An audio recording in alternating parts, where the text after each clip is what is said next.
you see is that kings don't throw themselves in the mud.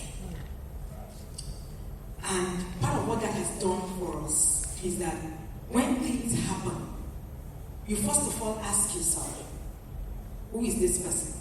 Who am I? And part of what I have also taught them is that kings are not liabilities, they are valuable. Kings are not dependents, they are creators.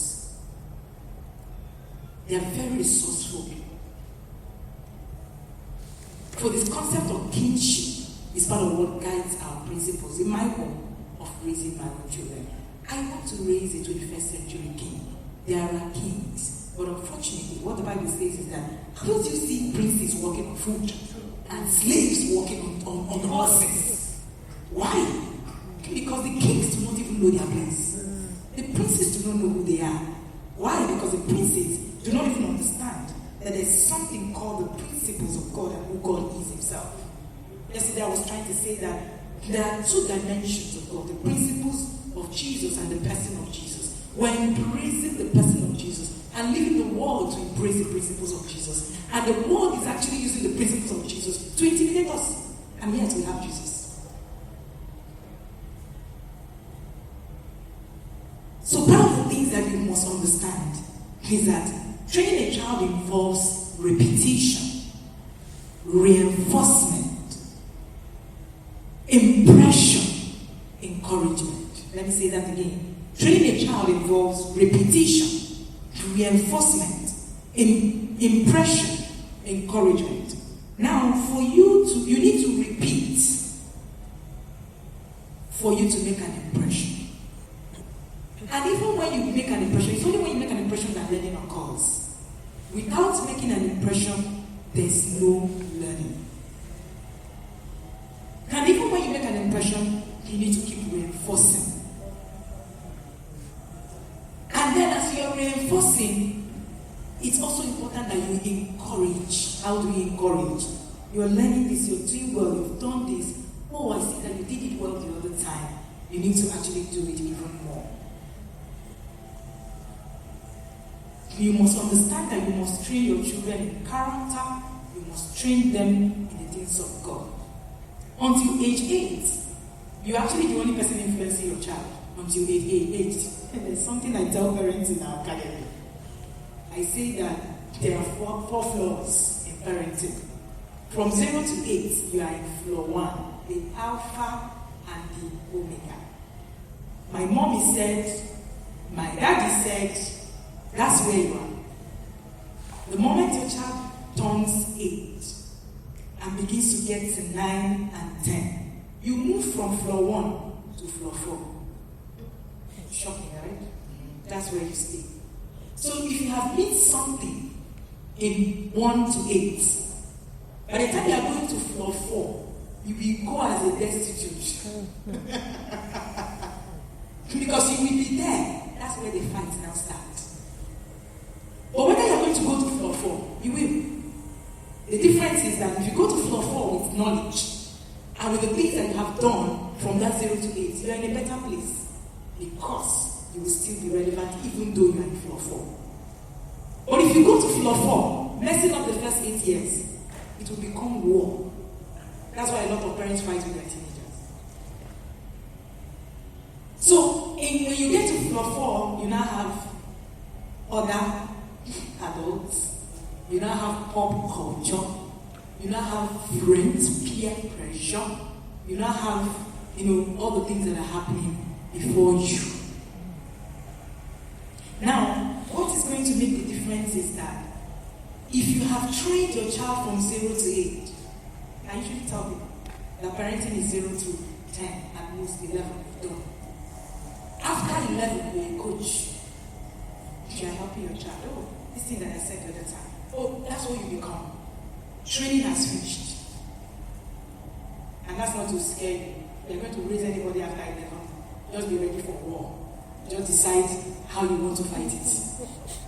That's just it. And by the time the child is actually getting to that age,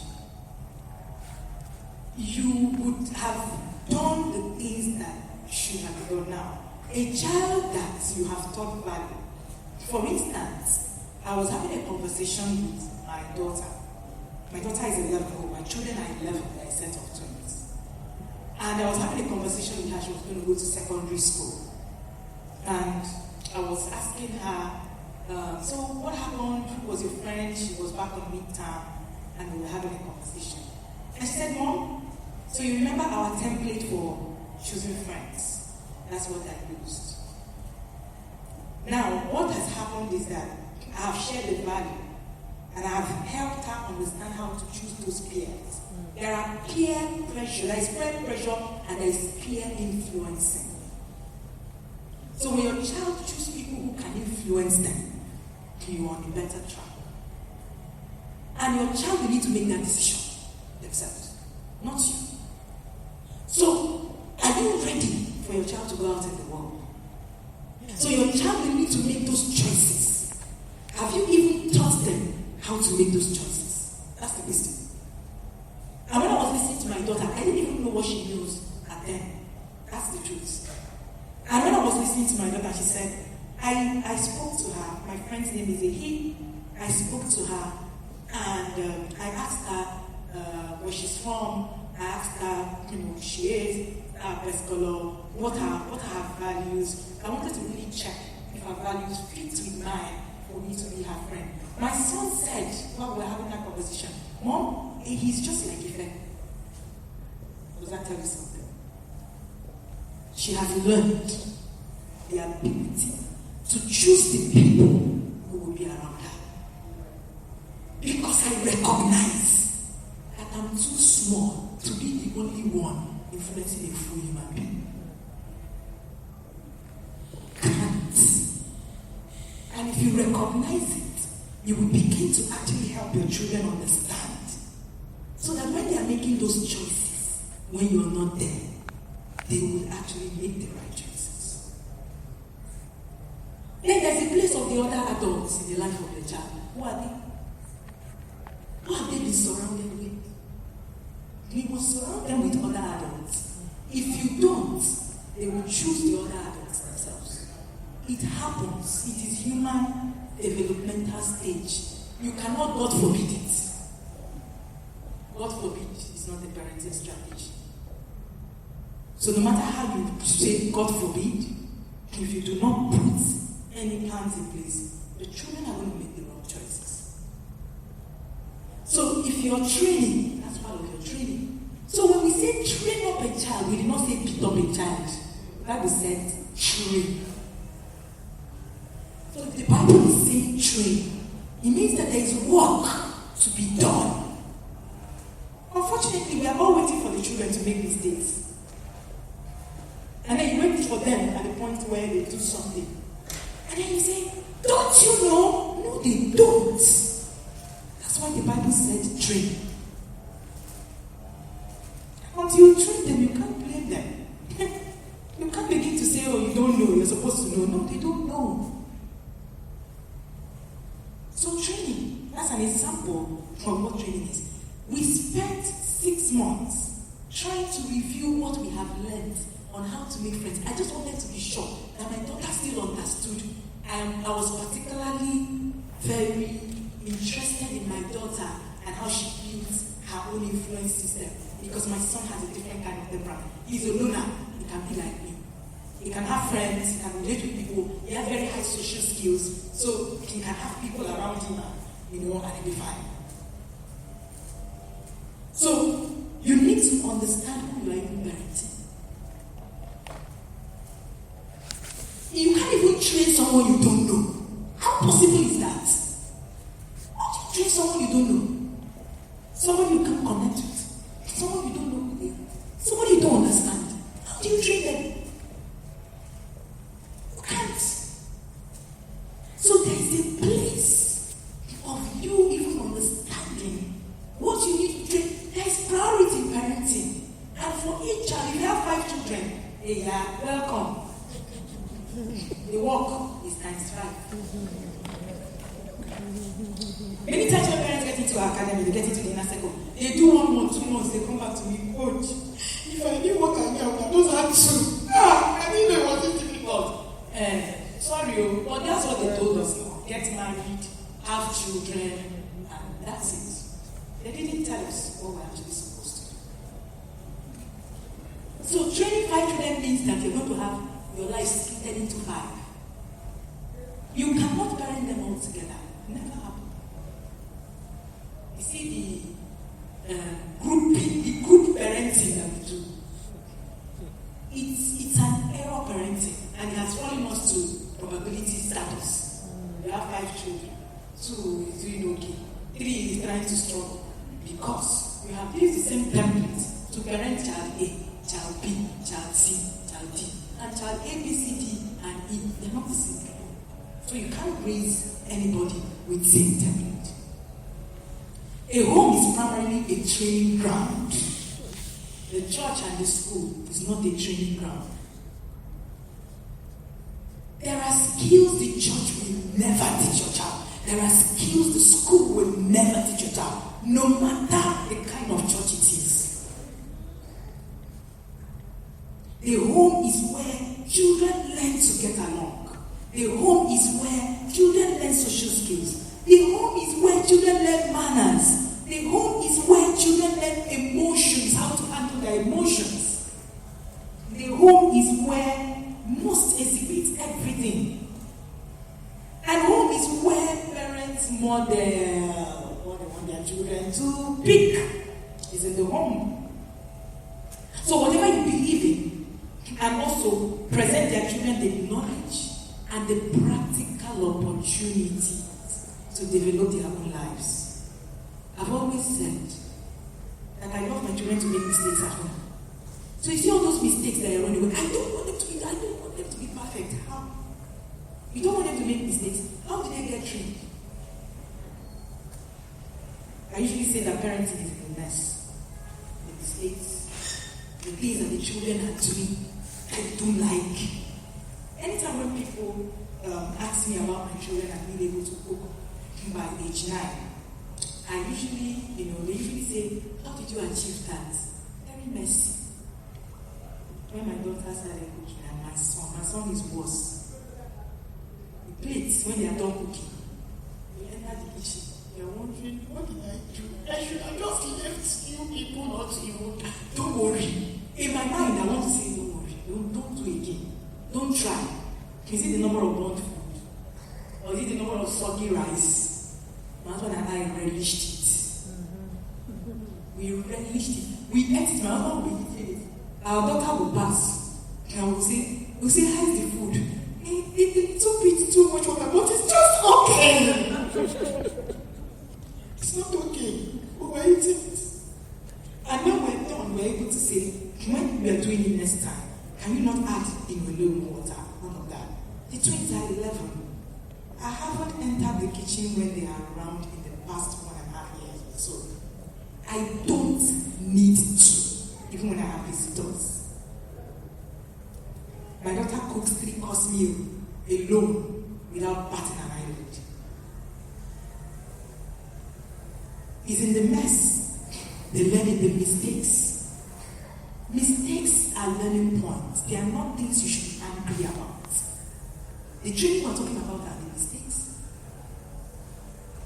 One of the things that we have turned parenting to is that we have created an infallibility narrative in parenting. The infallibility narrative in parenting is a false narrative.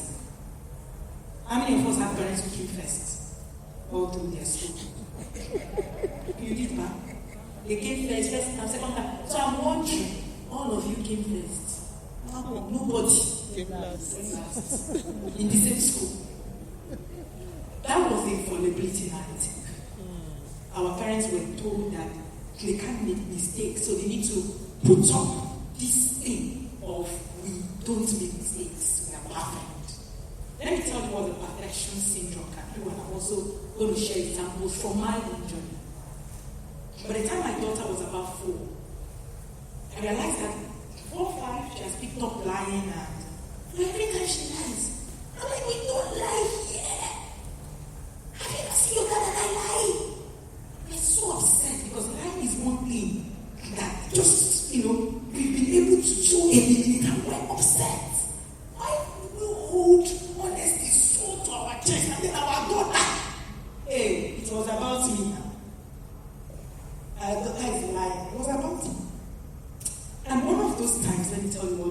can do for you. He can put you in a place of rest. And one of those times, I had just started going through my parenting coaching journey. I had just gone to do a course on behavioral systems. And I realized that beyond every behavior, there's actually something behind it. So it works like an iceberg theory, where you're seeing it, but what is behind what you're seeing is actually more. So I decided to take a walk with my daughter. She was about 5. It lasted for a year plus more. It was about 5 or 6. And then as we were walking, I decided to share my story. Part of what I shared in the book, The Discipline That Works, is that storytelling is a disciplinary tool. But we don't know it and we don't know how to use it. So I told her a story of when I was growing up and how I wanted to be perfect. Everybody expected me to be a star child. I was a star child. Came out of my class in uni, came out of my class in secondary school. So everybody expects that Wendy is supposed to be like this. So for every time I made a mistake, I did it. Because perfection was expected from me. And because my father also sounded very perfect. So I also had imbibed the perfection too. So while we walked, I told her this story. And I said, that's actually why I lied one time. I was lying until my mom noticed and said to me, you do not need to tell a lie and do anything to you. And she said, as I was finishing the story, she said, Mom, that's true. I didn't even know that I have turned to that perfect parent. Parenting characteristics are reflected. You will do exactly what your parents had done if you're not conscious. Just simply.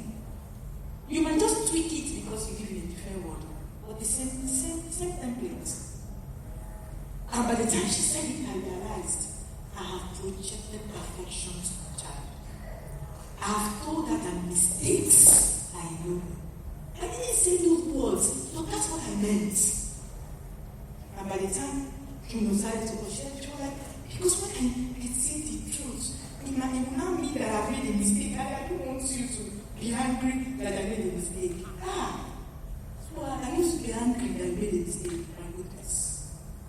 And it changed my whole parenting thought process.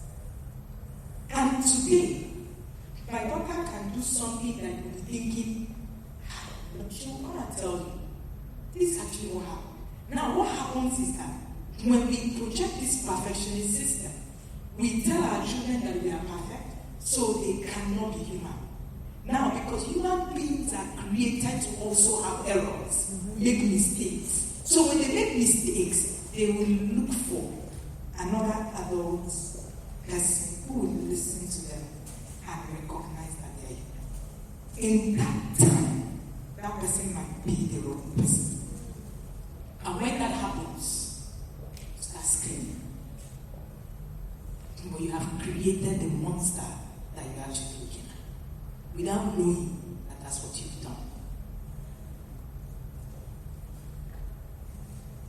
We need to teach our children and model the things that we are showing. This morning I was having a conversation with Uriah, who is the welfare person attached to me, and she was saying after I spoke yesterday, she went home and she realized that some things that she's even holding her children accountable to is actually her that is the problem.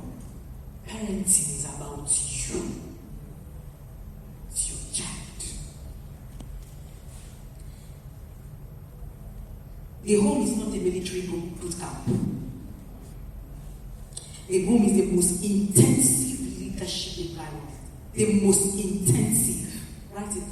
The home is the most intensive leadership environment. I learned leadership in my home. My father taught me. The home is the most intensive leadership environment.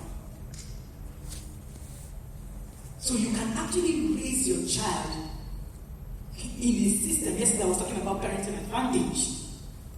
There are children that are raised that have parenting advantage, and they will naturally do better than people who do not have. And that's where the Matthew effect comes in. For those who already have, more will be given to them. For those who do not have, it will be taken away. It should scare you when you read it. So rigid and harsh parenting will often lead to rebellion rather than the desired result.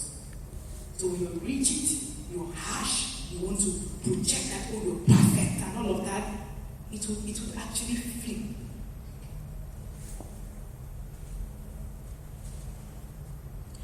Someone said that rules without relationship is equal to rebellion. So if you don't have a relationship and you share rules, your child will rebel against all of that. Number 2, another way to help you teach and train is to utilize teachable moment.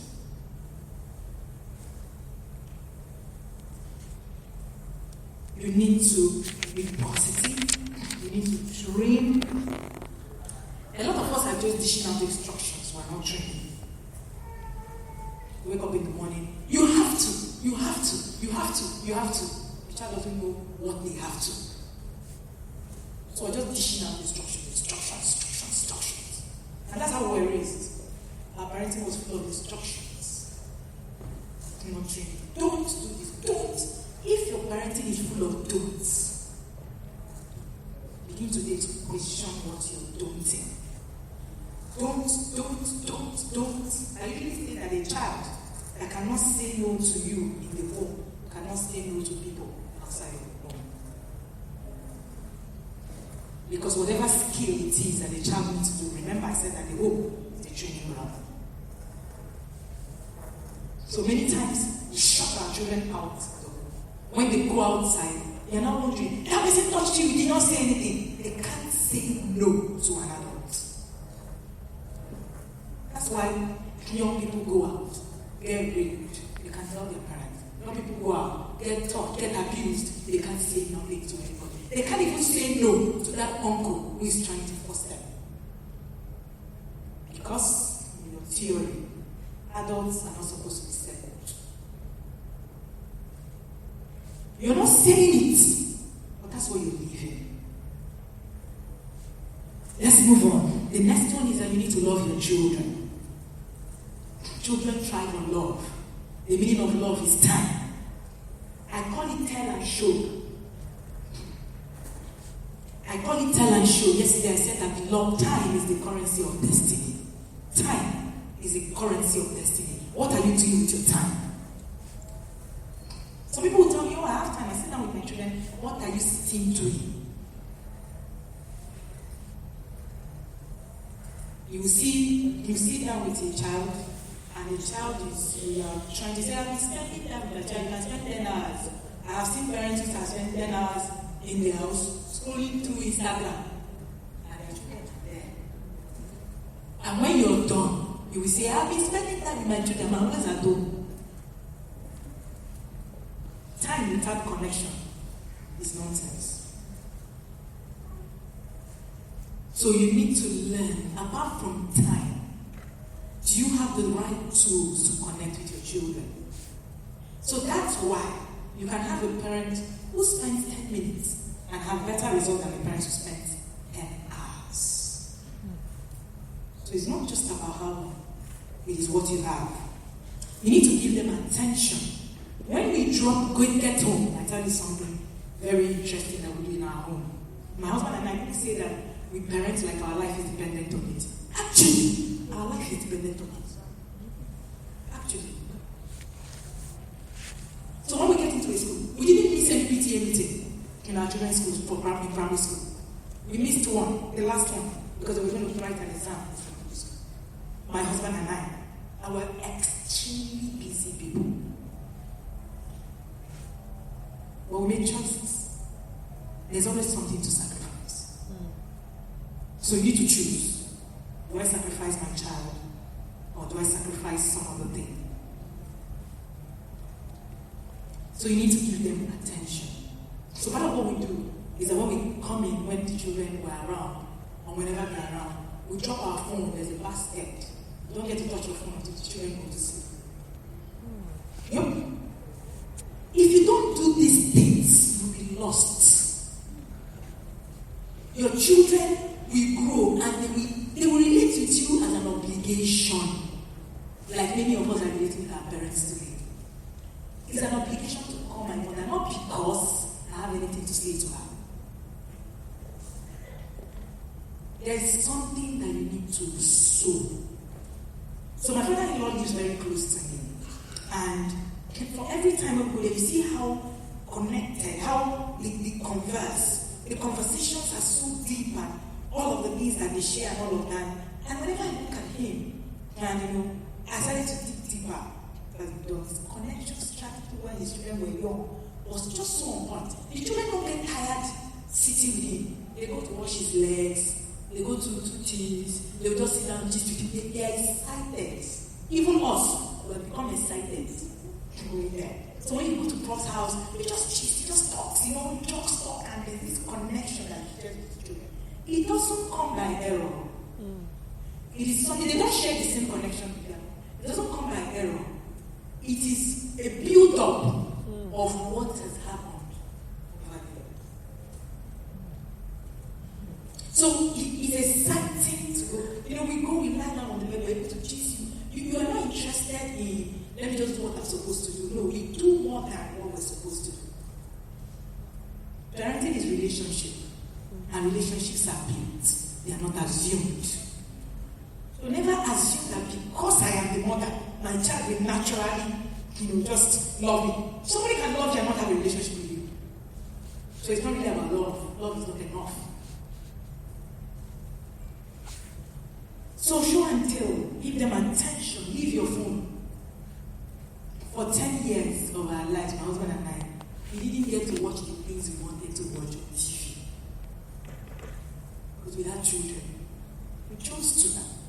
Nobody forced us to have the children. We chose to.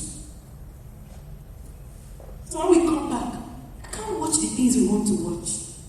The little time we have when the children now go to bed, or probably maybe doing something or working or something, and then we just get to. But now the children have gone to school. We can get back and start watching TV if we want to. You must understand where you are at the time on your parenting journey. So I can come back now and say, when I come back, I need to relax. You need to relax. I relax. You just put on TV and all of that. If you have young children and you are doing that, there's a problem. Because the children will be, passing and see what, because they will all be there. What systems do you have? You need to affirm your children. Show them. I say show and tell. Affirm them. I love you. The word I love you is not assumed. Don't say it because they know that. They know that I love them. They know that I love them. I don't need to say it. No, you need to say it. Learn to hug your child. Hug. Come in and hug. You see those coming in, you're coming into the house, the first thing you say, why is this bed not arranged? Why is it table scattered? Why is it? Leave that thing you're about to see first. It's not running away. I was saying this morning to the people I was talking to, I was like, discipline is not an emergency. Why are we making it one? Did somebody die? So nobody died. Why are you coming to the house? Once you come in, you start shouting from the gate. Close the door. Nobody can even come close to you. You lose the opportunity in that moment to even connect and even talk to your children and even hold them. When you're coming back, let me tell you one of the things I have to do. When I'm coming back, I love my kitchen so we can span. So when our children started to cook, I already told you that my kitchen used to be like a war zone. So when they are done, they start cleaning, sometimes they're not, done and all that. Let me tell you something. Many of the time, the children aims to please you, really. If you actually look beyond all of that thing that you're doing, you will see that the intention is actually to please you. A parent told me 3 days ago, the parent who is in our inner circle program in the academy, we were doing reviews, and she said to me, Coach, you don't know what you've done for me. She said 2 years ago, before she joined the academy, that when her daughter does something, it's like she's angry. She said she came home a few days ago, and the daughter was coming upstairs with a tray of, her most expensive plates. And Girl, tumbled and fell, and everything shattered on the stairs. She said, if it were before, I would. In fact, I would even ask her why she's using the most expensive place in the first place to serve me. But she said she saw beyond all of the plates that was broken on the floor. And she saw the intent.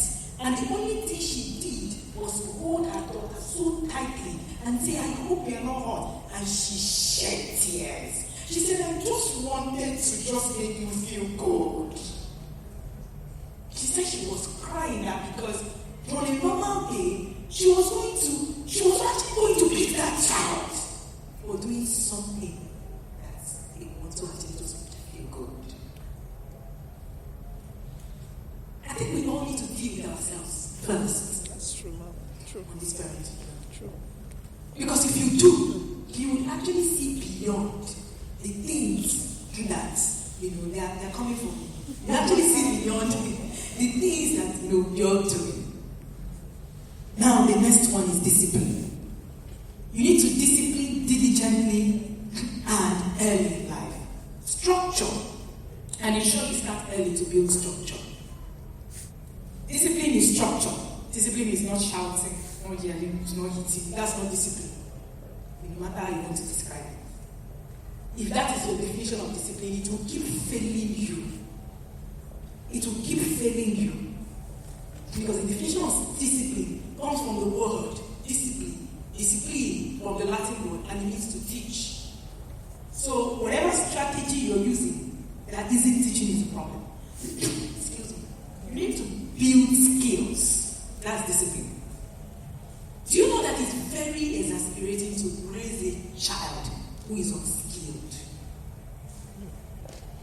I usually say something, very in a funny way and something that I usually would say, but I actually really do mean it as well. If I die today and a woman inherits my children, in fact, she would have inherited assets. I won't give you liability. Many of our children are liabilities. They are so dependent on us that they can do nothing without you. You are a God, you can do nothing without me. So raising children who are skilled actually helps your parenting journey. You see all these things that are doing, you're always tired, always sporting. If your children are skilled, you won't need that. So what skills do your children have? Social skills, survival skills, independent thinking skills. We still have 10 levels that we're choosing clothes for. Why? Because you want them to look a certain way. It's your interpretation. Why haven't you taught your child how to actually make choices themselves? So many of our children cannot think independently. Whenever we're doing a parenting plan, so we have a parenting plan in my home at the beginning of every year, and we have a whole 18-year parenting plan that we created from the beginning when the twins were born. And then at the beginning of every year, we were able to break it. That's why we were able to, we've always had the plan that by the time the twins are turning 10, they'll be able to man the kitchen alone. Part of our parenting plan was that by the time they are turning 11, they'll be able to travel within Nigeria alone. Just, yeah. So my children can fly from Abuja to wherever. Survival skills. If you drop dead today, will your children survive?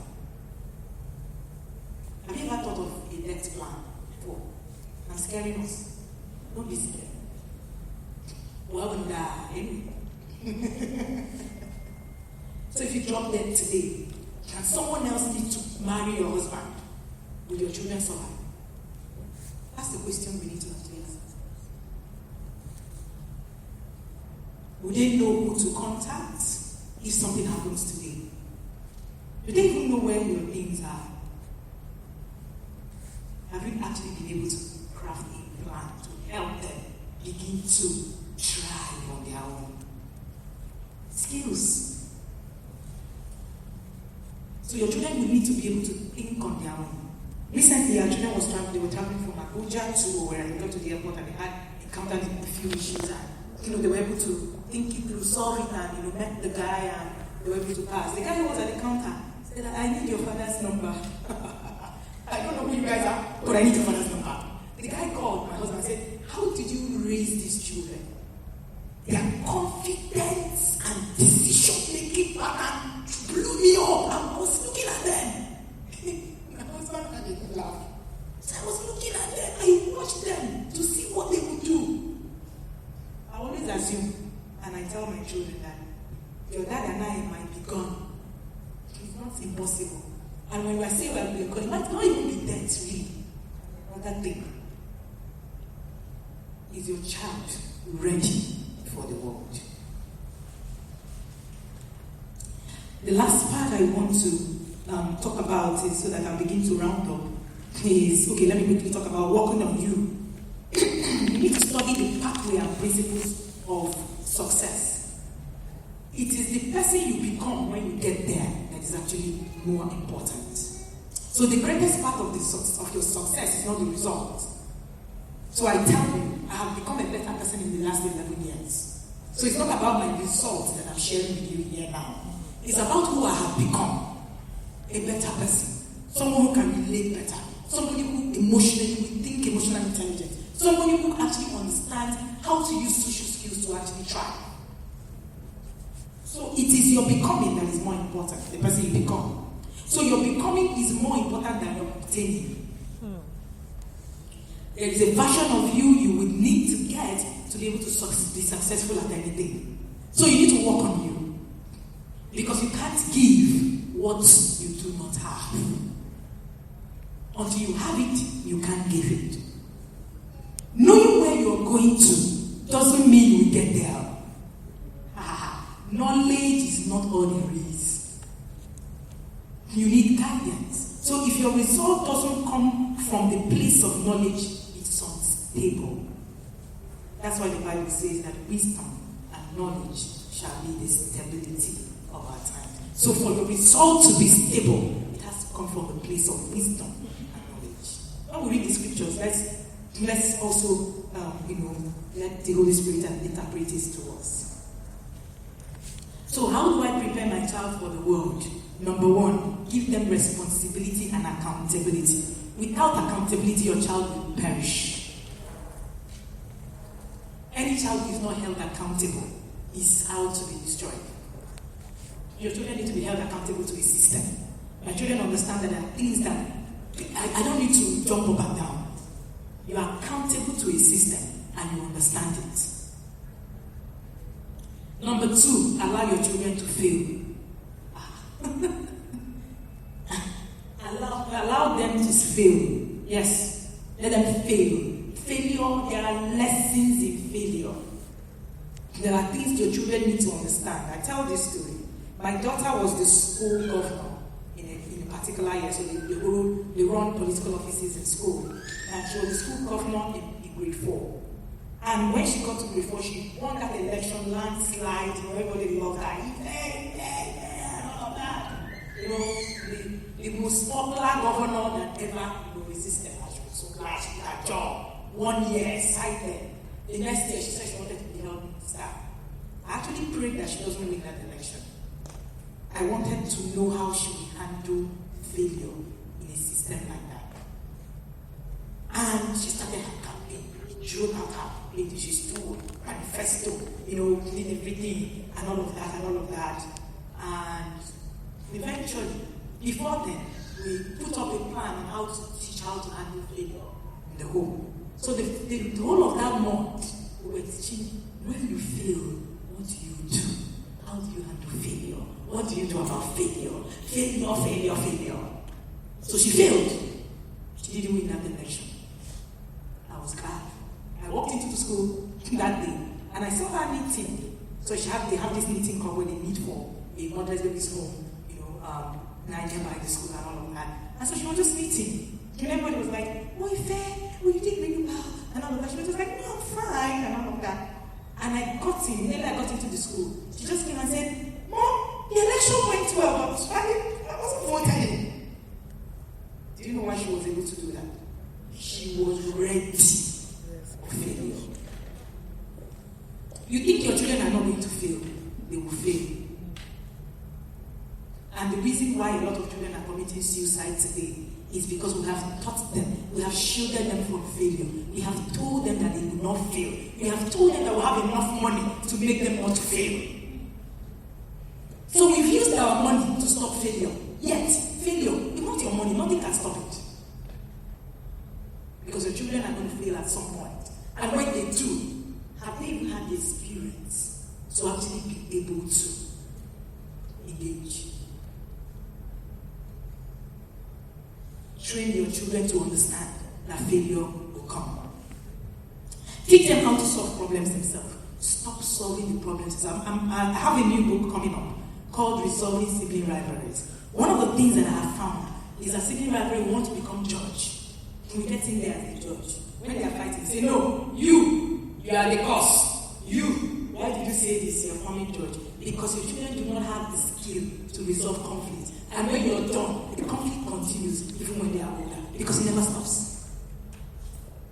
So when you build skills on how your children can actually solve problems themselves, you will be able to step aside. My sister-in-law was in my house one of those days, and the twins were having fights or something. And she said, your husband are not going to say anything. She said, no, we're not, it's not our fight. Are we fighting? We're not fighting. Why? And when they were done with the back and forth, listen, let's sit down and talk about it. We will sit down and talk about it. When they were done, they thought it's their problem, not mine. Stop making your children's problem yours. When they need to solve a problem, teach them how to solve a problem. You are so afraid you want to do everything for them. My son forgot his project at school, and he called me from school. It was a very important project. He was supposed to have 20 marks or something on it. He forgot it that morning. And he called me. I said, oh, sorry, I'm already in a board meeting. I can't even step out. And he said, Mommy, what do I do? I said, nothing. You go and explain to your teacher and take responsibility for getting your project. And he did. The next thing, he put it, I don't know, he missed the mark for it, but it's part of it. He has learned that it's a responsibility. I'm not going to go over you and run and ask you to drive all the way or tell the driver speed up. He even said, Mommy, won't you tell the driver? I said, no. Why? Because the driver is busy. So you need to actually get to a point where you're teaching your children how to take responsibility. The next one is that you need to teach them skills. I've said it before, that it wearies you to raise an unskilled child. The last and one of the most important is that you need to let them know God for themselves. Hearing from God is a valid skill in the 21st century. Let your children understand how to hear from God for themselves. You will see small children, Daniel, Hosea, in the Bible, they heard from God. Did you see anywhere where they said the parent of Daniel heard for him? Did you see anywhere where it's written? Why do you want to be hearing for your child? Let your child connect with their God. The interesting thing is that spiritual temperaments are even different. The way you connect with God will not even be how your child is connecting with God. Because that's why people like Paul connected differently, and people like Peter connected differently with God. Tell children, teach them how to study and be and have quiet times. You want to put your children on TV because you want to be woke. Yesterday I was talking about how we have bankrolled the kingdom of heaven. We have bankrolled it. We are the ones bankrolling it. Because everything that comes out, we are the ones paying for it. How many of us, I live in the north, and I see how Muslims pay tutors to come and teach their children Islam. Pay. It's not free. But if they tell you to pay any person, a Bible study person, I say, why do I need to pay? Free shall be given. Free shall be